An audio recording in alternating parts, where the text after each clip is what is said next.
wanted to get involved with this particular event.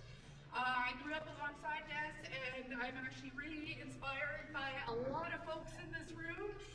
And it really, particularly with community-led events, nonprofit organizations, it really does take a community to, come together and support these types of things. So I'd just like to send out a special thank you to Kurt Wainman with Northwind Industries for donating this venue. As well.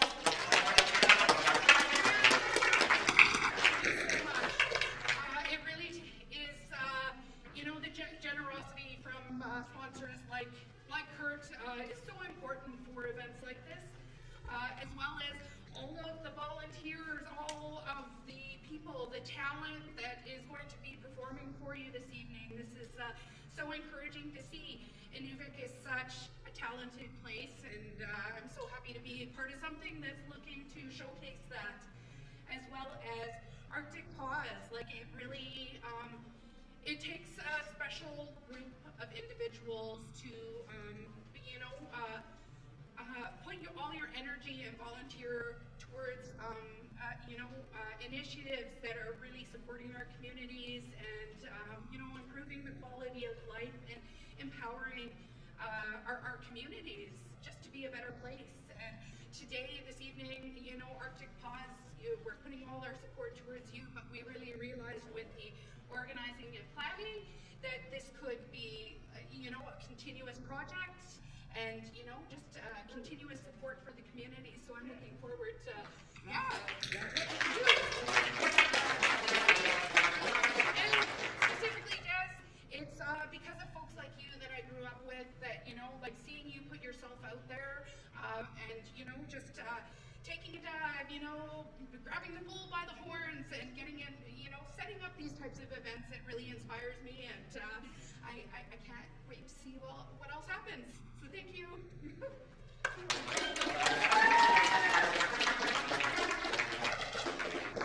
Awesome. Thank you, Corinne, so much for that. And everybody else, like I said, this is a community effort here. It's going to be rough, but so are we. Let's not lie here. Come on. It's Inuvik. At least half of us here know what we're talking about here. We've been through the trenches. We know West End parties. We know what's going on. All right. So to start everything off here, we have somebody very near and dear to this community. It's Welder's daughter, Karen Novak, in the band here. They've got a song here they wanted to play for us tonight, which I know it sucks because we don't have a dance floor and it's not really a dance event, but Welder's daughter's done a lot for this community, and they wanted to be a part of tonight, and we said definitely. So we're going to start tonight off with a video by them. We do have some music here, so just a little bit of, let's do some housekeeping. Let's do some housekeeping first. I keep forgetting I'm wearing all these hats here. So we've got fire exit here, the big exit. There's another exit there, exit where you came in. Washrooms are to the back. There's a hand sanitizing station on the way from the bathroom. For the love of God, we're in a pandemic. Wash your hands after you take a piss. So there we go. Bathrooms down there.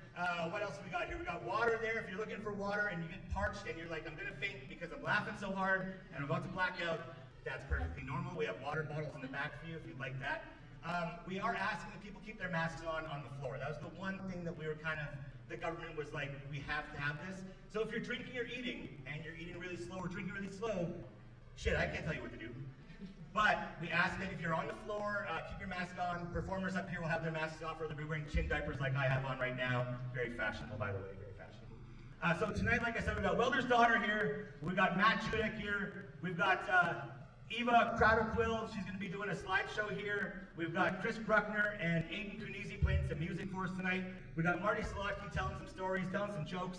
And I'm going to kick you guys out. I'll be the one that'll be like, I'll end the thing off, and you'll be like, holy shit, this is awful. We paid money for this. Like, I feel so bad for Arctic Pause to have 2 tragedies happen to them in 1 year now. Like, how could this happen? So anyways, thank you so much for being a part of this. Thank you for coming in. Aiden, thank you for being a part of this at the last minute. That's so cool. Again, we want to just have it so it's a drop-in open mic, to show off your talent and leave. But unfortunately, like I said, just a little bit more restrictions. Thank you so much for playing along. And again, if you can hear my voice on the internet or if you're watching me later, I apologize. I really am sorry. Okay, so we're going to take the screen down here. We're going to have Welder's daughter, and then Matt is going to have some poetry for us. So please, everybody, let's get ready for a great time. Thank you again.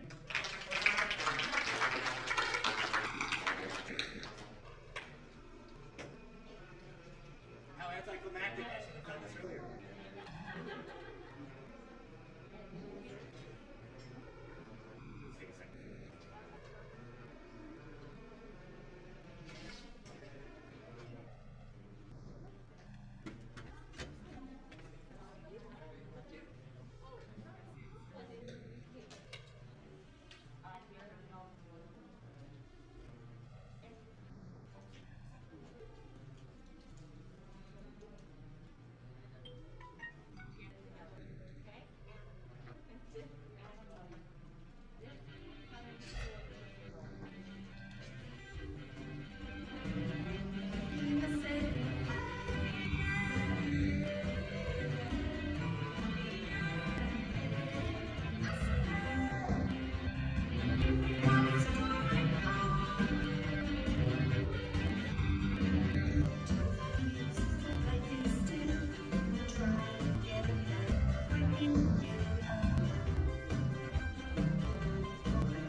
thank you very much again to Welder's Daughter. That was awesome. We're going to have the HD version of that on the Facebook page. Check out Welder's Daughter on Facebook and YouTube. They are awesome. Thank you so much for giving that to us.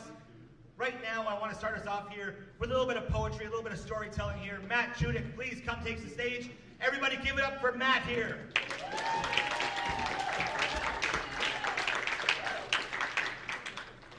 Allowed to swear as much as you want. All right, excellent. But warn them first. Let them know. All right, guys, I'm going to swear. All right. Can you guys hear me? It's good. All right. So, also, I want to warn you, I'm not a comedian, but I am really fucking weird, so by all means, laugh at me as much as you want to. Maybe you can tell, I grew up in Australia. When I was about 19, I should have been a responsible adult by that age and gotten a job or something, but instead, I sold all my stuff, I filled a backpack, I hitchhiked out of the city, and just traveled around the country, doing farm jobs and going to local pubs and drinking. One of the local pubs I went to in a small country town, these the whole town, the whole pub went silent, and these big burly guys came in, these rough guys, grizzled faces from the bush. They'd clearly been living on the land their whole lives, and then they started reading their poetry that they'd written on the land. It turns out this is a old Australian tradition called bush poetry, where instead of poetry being some artsy-fartsy varied thing that university students do, it's guys in the bush who like doing stuff with language, writing poems, and coming and reading them to the community. So I thought I'd do the same thing. It's my attempt at Arctic bush poetry.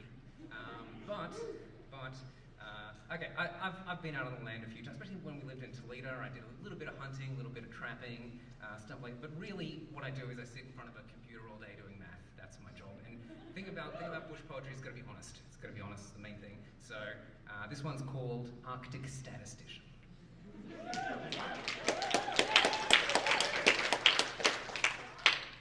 Way up past that there tree line is where I correlate. Out on the windy tundra, my identities equate. If I need a transformation, I'll derive it on the land.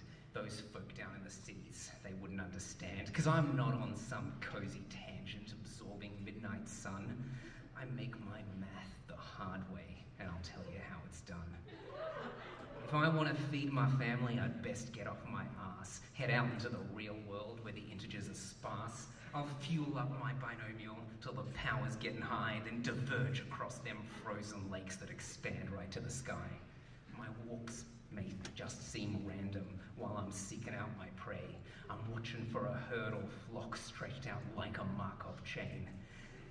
When I finally trace their matrix, their range in my domain, I'm determined to get them, but I gotta be restrained. So I'll estimate the distance of the group and of the field. I'll compute the discrete factors that affect my hunting yield. Then I'll cite in my equations, and I'll carefully weight my shot. And squeezing the divisor, I'll solve the bloody lot. I'll pull out their inner products, skin right round to the outside. I'll quarter them, I'll halve them, and I'll make them into pie.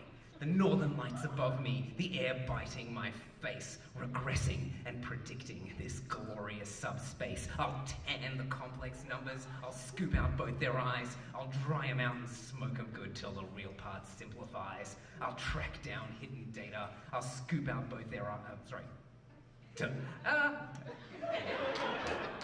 I'll track down hidden data to burrows where they hide. I'll set my snares around them, primed, ready to divide. And when they start converging, all mean and imprecise, I'll sum them up along that line and clean them up real nice. I'll fish for that kurtosis deep underneath the ice. Some bait, some lure, some x+1 and multiply it twice. I'll carve the exponentials, shave cubes down to their root with a base and power bone and knife. It's an artistic pursuit. So, the year runs its sequence, the snow melts in the sun, time harmonically progresses, but the math work ain't yet done. I gather up the variance from boggy autumn stats. I cook up an ANOVA full of errors, meats and fats, and in the summer season I count the bugs that buzz. Their combinatoric nuisance won't bother me because I stay up way past midnight with the sun still shining bright, strung out, sleepless but striving still for that statistical insight. till I find my polar axis, spin my numbers round and round, coordinate my limits, get my feet back on the ground. I turn my thinking southward, across the Tiger Plains. Infinity collapses till one insight remains. These Arctic folk around me who greet me in the street. We're all in this together, and that means everything to me. So as the cold starts to confine me and my thoughts all turn to goo, my fingers can't work doorknobs and my math starts failing too. But I'm no longer despairing. I'm no longer decreasing into deep winter despair. I can function in this cold, null space because there's folks here who care. So that's my occupation and where I make my mark. I don't need no damn chalkboard in this endless winter dark. I'm no armchair academic who'll sit and postulate, not some idle theoretician or their complex conjugate. I'm no second-rate derivative, or even third or fourth. I'm an Arctic statistician, a math man of the North.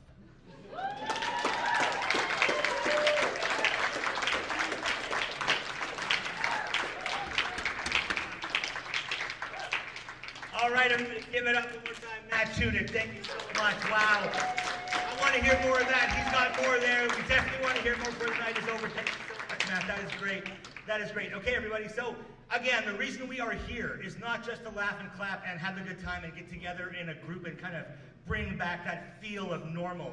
No, what we're here for is we're here to raise money for Arctic Paws. So please, everybody, what I want you to do right now is take out your credit cards. Okay? I'm just kidding. But for real, though, this organization needs our support. Okay? This is something, like I said, I've talked about it.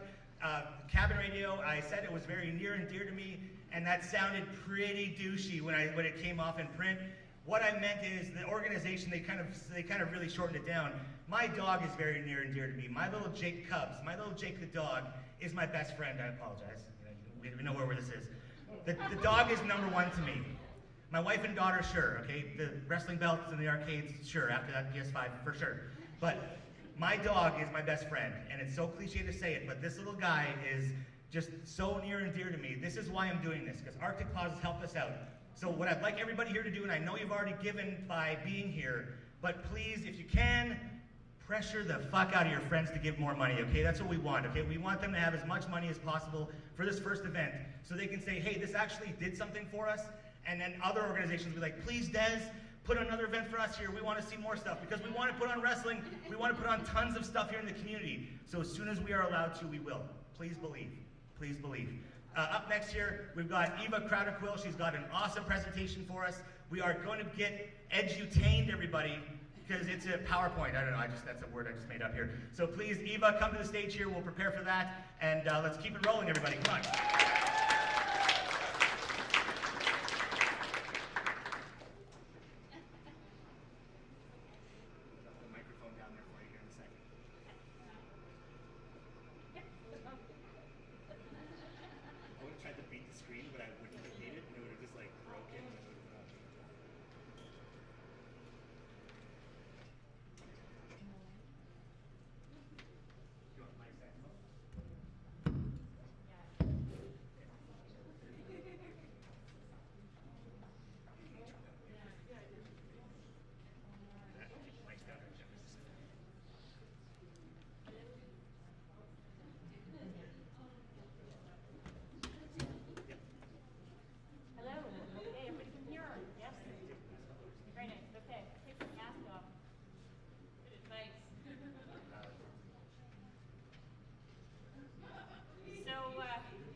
Apologizing to everyone because sometimes my eyes deceive me, and I had initially read that this was a free alcohol event, and fuck, I arrived tonight and it's alcohol free. Quite the disappointment, and I'm glad you guys can laugh about it. I didn't think it's so funny. Anyhow, I guess I'll start by telling you a little bit about myself. I'm new to Inuvik relatively. Been here for about just over a year, and I'm divorced. So yeah, don't feel bad. It's all right. You know, when I was younger, it kind of upset me more, but so I had time to reflect on it, and I realized that it's largely my fault. You know, my husband would often ask me, you know, am I the only one that you ever slept with? And I would tell him, yeah. And he repeatedly asked me that same stupid question, am I the only one you ever slept with? And eventually one day I said, you know, I've had enough of this. You keep asking the same question. Like, let's sit down for this. Yes, you're the only one I've ever slept with. All the other guys were at least 9 or 10s.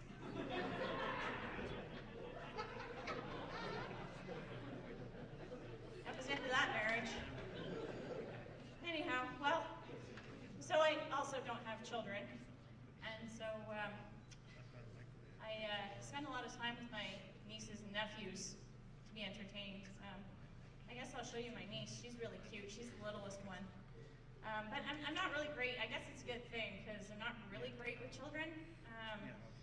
I get the position of that spoiling aunt kind of thing. I don't know how many of you are aunts here get this pleasure of just, hey kid, you're going to go to Toys R Us. I'm going to buy you everything. Of course, down in the south, right? So that's what I said to her. And we go on this shopping trip. That basket, that's her basket filled. Okay. So we get up to this aisle, and she pulls up this thing and says, Auntie Eva, what's this? And I look at it and go, what the fuck is that? I'm like, Jesus, let me see that. That's fucking Medusa. I said, that's Medusa. And she's like, oh, I want Medusa. I'm like, it's $37. I said, fuck no, I'm not getting that. I said, what about the pretty unicorn in your hand? No, I want Medusa. Well, before you know it, here she is on the floor, screaming, I want Medusa! At the top of her lungs, okay? I can't even imitate it. It was horrible. I was like, what the hell do I do? Before I know it, my brother comes running with his wife. What happened? Did she hurt herself? I'm like, no, she wants fucking Medusa. I told her no. And he's like, oh, honey, come on, it's okay, Daddy, you know. And he starts like talking to her, and like she's sniffling snot. Auntie, he was mean to me. And you hear it through the whole fucking storm thing. People are looking at me like I'm this awful person. I'm like, Mother of God, like I love you, but kid, you are not fucking related to me anyway. So the end of the story is my brother says, you know, Annie, I was just trying to say it was too expensive. And I said, no, I was saying I'm not buying that shit. It's a plastic piece of shit and it just stopped. And that was it. And so then it was a quiet car ride home and got dropped off. Anyway, that was the last visit I had with her. She's 16 now, but it was a good time. We enjoyed it. You know, I had my way. So, but you know, I also think I reflect on my own visits with my aunt. Because I have a pretty cool aunt too. My aunt does things on a different level. Like she likes to impress me, but in a kind of different way because I'm a little bit older when I started having a relationship with her. So, like this one time she flew us down to Ottawa to go to the National Gallery of Canada. I actually have a photo. That's me. It's a funny thing. Like she's this cultured person. She comes from like North Vancouver, and so she would love to go to galleries. Now, you know the person I'm talking about, right? Probably, did you live on the street from her? Probably know her. Anyway, she would go to these galleries and like spend all this time staring. It could be like one stripe on the wall, and she'd be like staring at it. So I went to the National Gallery of Canada with her, and we were there 6 hours. Okay, you know what? This here is an exhibit. It is a black room. Okay, I am standing where there's a wee bit of light in the hallway outside of the black room. And you know what's in that black room? A TV screen, maybe the size of that man's computer, okay? With fucking fuzz on it. Like, you know that crackle when you don't pay your cable bill and it keeps getting cut off here? That's what it has on it. And she stands there mesmerized, stands there. I'm like, my God, I'm gonna kill myself. I gotta go stand out here because this is just too much for me. So there I stand. Well, along comes this tour group. It's a tight tour group. And I don't know, I'm guessing maybe they were from, they were all Asian. They were led, so they were speaking Mandarin, I think, probably. And they're pretty tight packed, so they get quite close to me. And tour guide's talking to them. I don't know what's taking place, but I'm just standing there. And then suddenly they come closer and closer to me, and I'm thinking, they're waiting politely in line, and this is just, they're trying to pack it in. And then, like, they're like this at me. And I was like, what the fuck? And then I'm like, I suddenly realized, oh my God, they think I'm the exhibit. And I'm like, I have never been mistaken for being that pretty. But I'm like, oh no, I go like this, oh no, it's in there. Shrieks! Okay, these people shriek and go running away. And I'm like, oh dear God, like I just was pointing. Anyway, so I terrified them. And my aunt comes out of the room, she goes, what did you do? I'm like, wow. Like, you know when you're that family member, you just know that you're that family member. Well, that's me. Anyway. But I actually kind of recognize that absolute terror that you can have. Because it happened to me just recently. Just last month, I don't know if you'll remember this, but it was still pretty dark at like 8 o'clock in the morning, walking to work, going down Mackenzie, and it's that day it was so friggin' foggy. Well, in addition to that, diabetes, my eyes aren't always the best, and I hate putting on the glasses and then they all fog up and it's just a shit show. So walking to work, and I get down to just like where Union is, just past that, and I see the blue dumpster, just kind of, maybe where the railings are up there at the end of them. And there's this fucking beast in the middle of the goddamn road. I mean, I can't identify what it is, okay? But it's this massive black beast. It's up on its hind legs. And it's kind of doing like, it's walking like this, from like side to side, okay? Like, so I'm thinking, fuck, grizzly bear? I don't know what the, I'm like, what do I do? Back up slowly, that's what I remember, and go to the first house. So, back up slowly as possible, kind of quickly. Then I go to the first house on Union. I go up the stairs and I bang on the door. And this gentleman answers, and I'm like, sir, I'm on my way to work. And, there's the beast coming. It's coming down the street. It's on his hind legs, and it's he says, okay, it'll be all right. What was it? I don't have a clue what it was. And he says, do you think it could be a person? And he points. You know, you fucking 7-foot-tall fat man, yes, you there at the back, you know who I'm talking about, who like to wear all goddamn black, okay, in the fog where nobody can see what the hell you are, you look like a fucking grizzly bear. So do me a favor, have some reflectors to you. Yeah, you know what, I'll just, if this can make its way to the back, and yeah, you know who you are, so take some of those and help us all out, okay? That would be really benefit to all of us. Thank you. Okay, so, you know, that's terror. Let me see. You know, it sounds a little judgmental, I guess, but I kind of sort of fault his wife as well, or girlfriend, or family member, who might have actually told him, like, dude, some reflectors. I mean, you don't have to be mean about it. You can just say, like, cars won't see you, you could get hit. Like, do something like that. Like, just do us all a favor, right? Because we actually depend on our friends to help us out. Like, sometimes the mirror doesn't actually tell us the truth, right? Like, I have an example. This is me. I thought I'm looking pretty cute there. I have the Newfoundland plaid on, my scarf, and dressed up for the fall, and enjoying my vacation, and thinking everything's great from the front. Pretty decent, I think. But I have no idea what's going on until I get photos back. And I look at my phones later that evening, what the fuck do I see? Oh, it's a whole... What the fuck? I'm like, holy shit, look at those pants. Like, what the fuck was going on? And all I see is my ass. It's, what the hell? And then I say to my friend, like, why didn't you say something? She's like, I didn't notice. Didn't notice? You'd have to be fucking blind. And I'm like, okay. You know, oh, yeah, some friend, eh? So, I guess the story on this is pick better friends. Your friends, like, they're doing you a favor if they tell you don't let you walk out of the house like this, right? And I said, so, like, what were you even trying to take a picture of, I guess is what I'm asking. And she says the hills. I was trying to get the hills. This is my photo of the hills, okay? So, like, try again. Oh my God.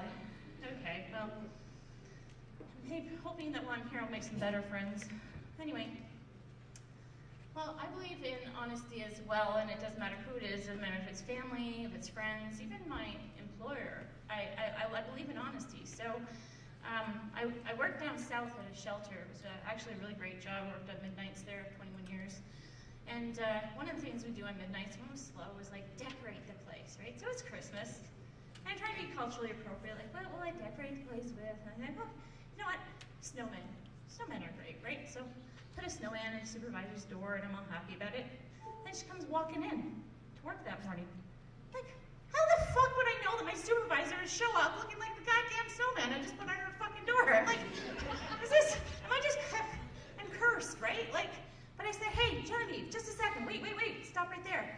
I gotta get my camera. Like, this is ridiculous. I said, you look like a goddamn snowman. Oh, she saw the humor to it too. Anyway, yeah, I think that she misses me. I'm gone, like, I'm gone now, but I think she misses me being there because I was quite an honest voice for her. Anyhow.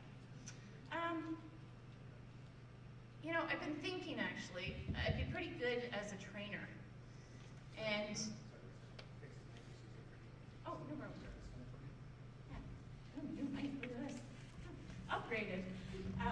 So yeah, this will be good if I can steal this at the end of the night, because I was thinking of being a trainer, and I think I'd do a really good job at this, is to train people when to be honest and when to keep your mouth shut, right? Like, some people just don't know, like they're practicing, they're trying, but they get it wrong quite a bit.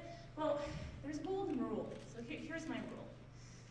Golden rule is, if you just remember one thing, keep your mouth shut when you're eating, and shut your mouth when others are eating. And then we'll be just fine, okay? Like, that's the golden rule of when you should not tell the truth, okay? So I'll give you my example. I love Asian cuisine. And I love Asian cuisine because they just, the way it's plated, the way it tastes, every little detail is considered. And back home we have this restaurant, Jade, and oh, I love going there for dim sum and trying everything. Like, it's just so good. Makes my mouth water thinking about it. So one of my favorite things was the spicy shrimp. And I mean, these are delicious. And so I brought my friend and I said, you gotta try these. Like, these are beyond amazing. So we're sitting there eating it, and I comment that, you know, part of why I love it so much is just the care that they take and how they put it together, and how, you know, they place each peppercorn so nicely. And she looks at me and she says, those aren't peppercorns, those are their eyeballs. I'm like, motherfucker, are you kidding me? Jesus. Just ruined it like that. Just done. Couldn't even. Yeah, that's, but you know, it is that care that they take to plate things and make it look beautiful. I mean, here's my example of my tea even. Like, do you see that, guys? That's my tea. See what, there's a cat there. Fucking even the tea leaves arrange themselves beautifully. Yeah, and then, and like, you know, sometimes I see things, like you all see that now, right? Now that I pointed it out. But like, I see things all the time. So like, I was down east, actually, and I was at Tim Hortons. So I'm like, oh, Tim Hortons. And then I went to Tim Hortons, having coffee. I'm standing there looking at, this is fucking beautiful. Like, God, look at that. Somebody threw their fucking Timmy's cup out there. That's the Timmy's Navy, I guess. You see it, right? Now that I pointed out? I'm like, oh, it's fantastic. Anyway, but no, you know what? The thing is that I know that I have a good sense of judgment because my friends ask me. You know, they sometimes will consult with me, like if they see something or they think they see something. So that's, you know, okay, I wanted to show you this, but I don't want to gross y'all out. So my friend had surgery, and I was helping her. I had to go to the hospital, so if you have a weak stomach, don't look. We'll just the first picture is good enough for now. I had to go and get her at the hospital.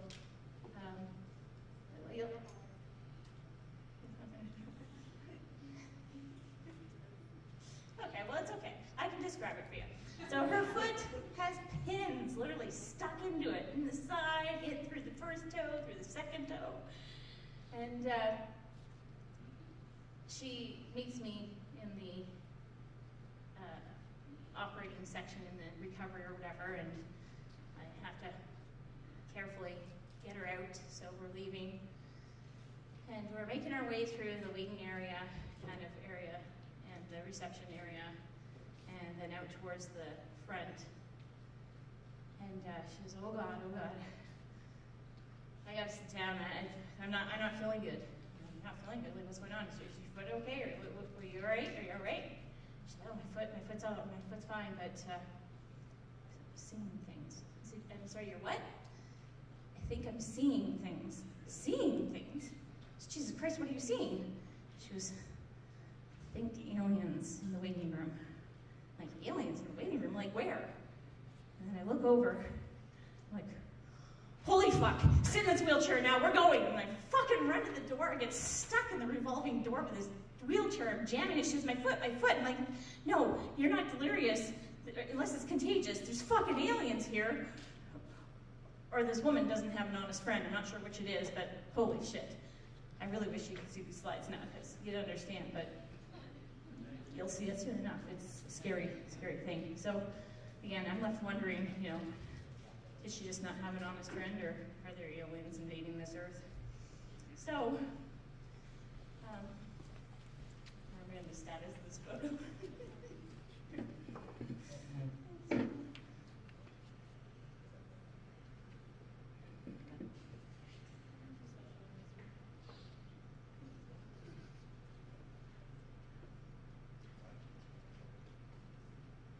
Oh, there's the pin in her foot. See, that's just bad. There's the alien woman. See her? See? Fucking aliens. See?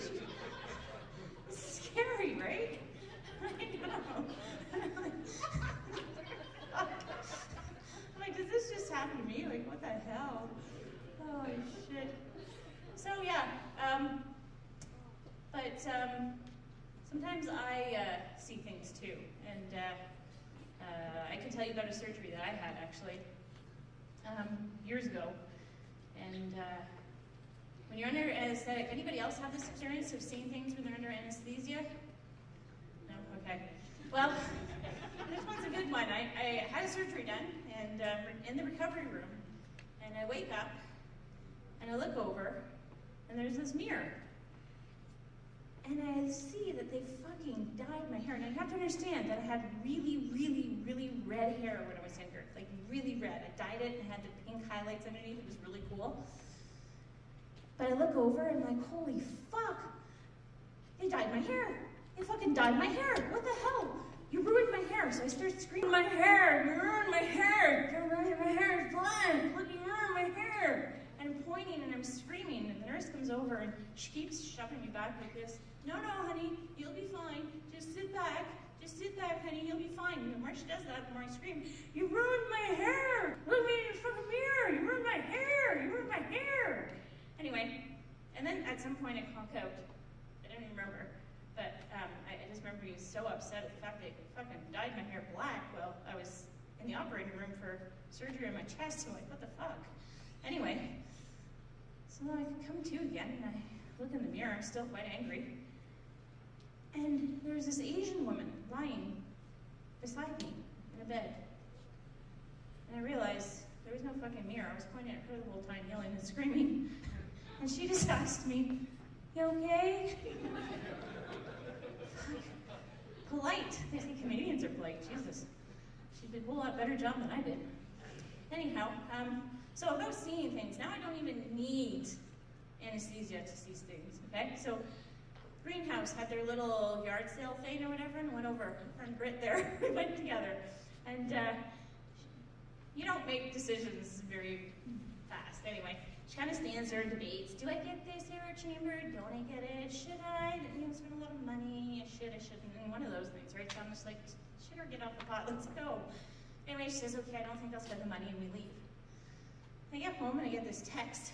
Oh, there was no price tag on it, right? So she didn't know like how expensive it's going to be. Do I get it? Don't I get it? Selling for $40. So I got this text and I look and I'm like, oh, that's nice. That fucking kid's just going to use it to grow pot. So I said, yeah, that's gone. to a guy that's just gonna do no good with it. But anyway, whatever. She goes, what are you talking about? I'm like, the guy in the picture, like, he just looks like he's gonna use it to grow weed.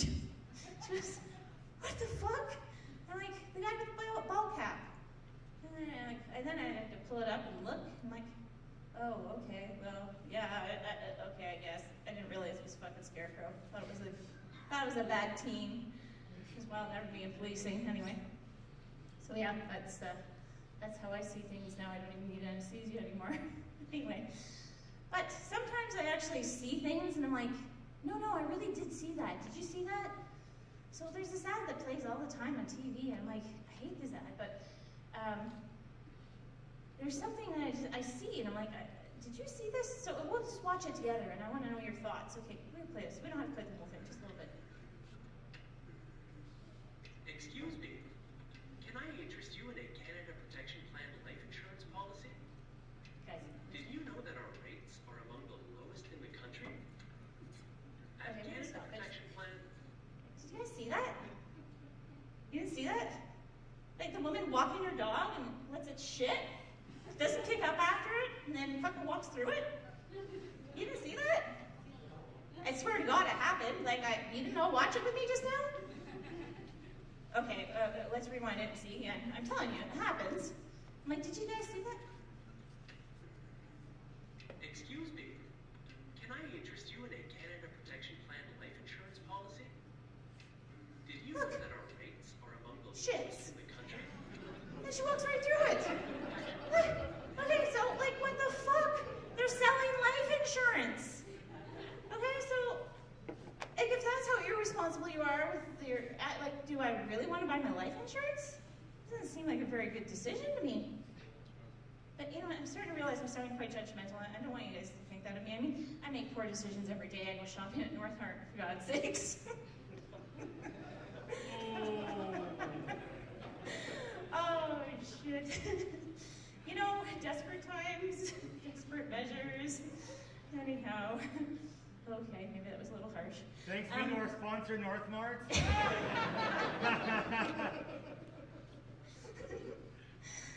Anyway, no, you know, the North honestly has been great. We do make some sacrifices. It's really just the fresh vegetables that I'm joking about. But anyway, so I have been on some amazing adventures and gotten some great photos and, well, I have great photos of others, I should say. But anyway, I actually think I could be a photographer. I think I have a future as a photographer. And this is my coworker. And she jumps for joy all the time because she's so excited to work with me. But anyway, we go out on these trips, and she's just always jumping there. And I catch these action shots. First time, there it is. Like, fantastic, right? Except, I want some cool pictures so I can post them, right? And so I try to get her to do me the favor. It's not a reciprocal relationship at all. So this is what I get instead, okay? This is me doing a jumping jack. I'm fucking levitating in this picture. Will you look at it? Like, look at my feet. That's not a jumping jack, that's me fucking levitating. So I'm like, okay, you know what? It's okay, it's okay. It's a nice picture of the Arctic Ocean, right? So the Arctic Ocean sign. So I'm like, I'll just, you know, I'll crop it and I'll just use the face for the photo. And so I tried that, and well, what the fuck? That is not my best angle. Like, guys, what the hell? I have taken better selfies, for Christ's sakes. Anyway, yeah, cover your eyes.